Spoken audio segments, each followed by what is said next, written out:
Baik, di video kali ini saya akan menjelaskan tentang faktor-faktor yang ditinjau dalam aspek teknis dan proses-proses bisnis, maksudnya proses-proses yang dilaksanakan di dalam bisnis. Nama kelompok Agung Permesate Yayansa dan saya sendiri. Manajemen operasional adalah suatu kegiatan manajemen yang meliputi perencanaan, organisasi staffing, koordinasi, pengarahan, dan pengawasan terhadap operasi perusahaan. Operasi merupakan suatu kegiatan untuk mengubah input menjadi output, agar output menjadi lebih bermanfaat, baik output berupa barang maupun jasa. Sedangkan fungsi manajemen dalam perusahaan adalah untuk mendukung dalam rangka pengambilan keputusan masalah-masalah produksi atau operasi. Ada 3 masalah pokok yang dihadapi perusahaan, yaitu penentuan posisi perusahaan, agar posisi keberadaan sesuai kebutuhan masyarakat dan bisa dijalankan secara ekonomis, efektif, dan efisien. Yang kedua, desain. Mencakup perancangan fasilitas operasi yang akan digunakan, meliputi letak pabrik, bangunan, proses operasi, teknologi yang digunakan, kapasitas mesin, tata letak ruangan, dan lingkungan kerja. 3. Operasional. Masalah ini biasa timbul saat proses produksi suatu berjalan. Produksi sudah berjalan.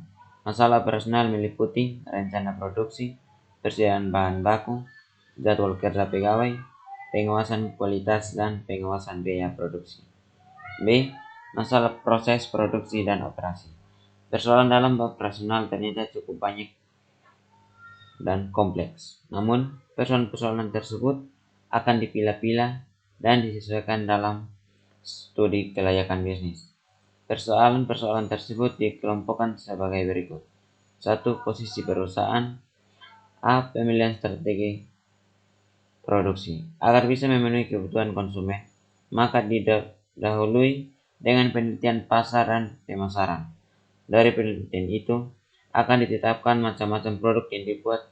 Selanjutnya dikaji pula kaitannya dengan aspek-aspek lain, seperti keuangan dan seterusnya. B. Pemilihan dan perencanaan produk. Setelah beberapa ide produk tersaring, selanjutnya dikaji beberapa produk dan apa yang diprioritaskan untuk diproduksi. Biasanya untuk menetapkan suatu produk akan dilakukan melalui tahapan-tahapan meliputi seleksi dan penentuan ide produksi, pembuatan desain produk awal, pembuatan produk uji coba, dan pengujian penerapan. C. Perencanaan kualitas. Kualitas merupakan hal penting bagi konsumen. Hendaknya ditentukan tolak ukur tiap dimensi kualitasnya. Berikut paparan dimensi kualitas.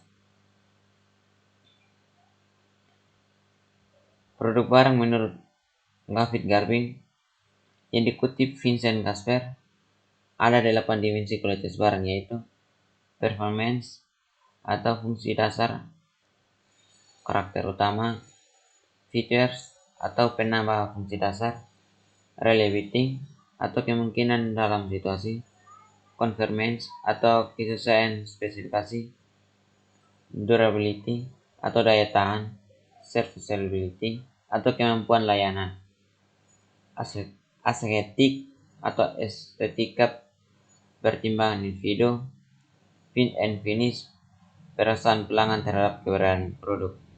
Produk jasa menurut Jetmal, 5 dimensi kualitas jasa, yaitu reliability atau kemampuan layanan sesuai janji yang ditawarkan, responsive atau kesigapan karyawan memberi pelayanan terhadap pelanggan, asuransi, kompetensi, kesopanan, dan kredibilitas, empati atau akses komunikasi dan pemahaman pada pelanggan, tinggi belis atau fasilitas fisik, kebersihan, kerapian, kenyamanan, dan penampilan karyawan.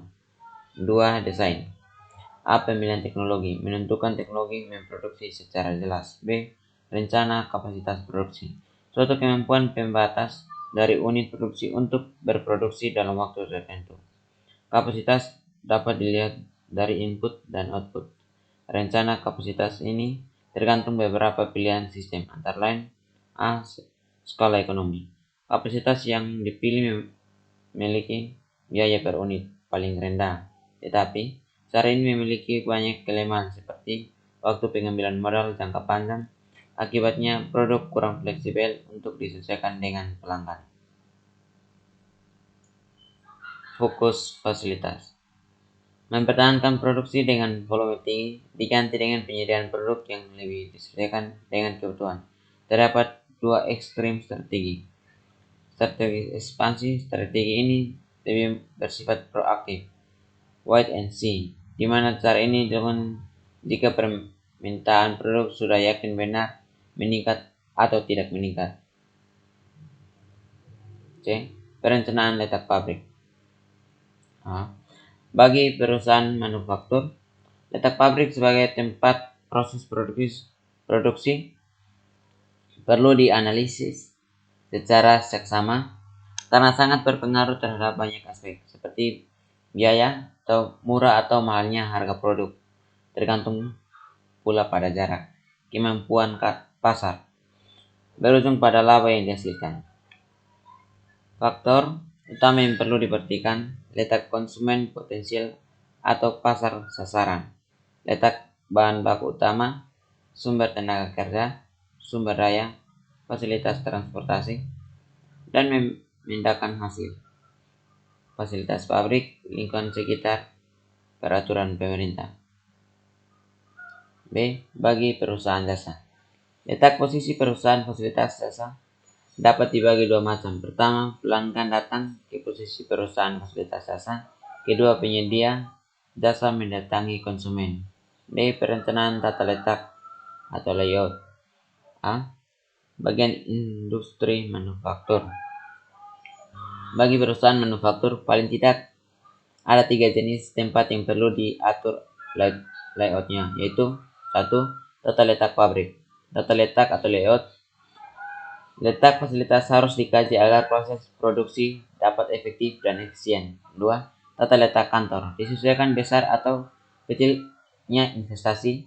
Dirancang dengan memperhatikan kemudahan berkomunikasi, fleksibilitas ruangan, struktur organisasi, serta bentuk layanan rutin.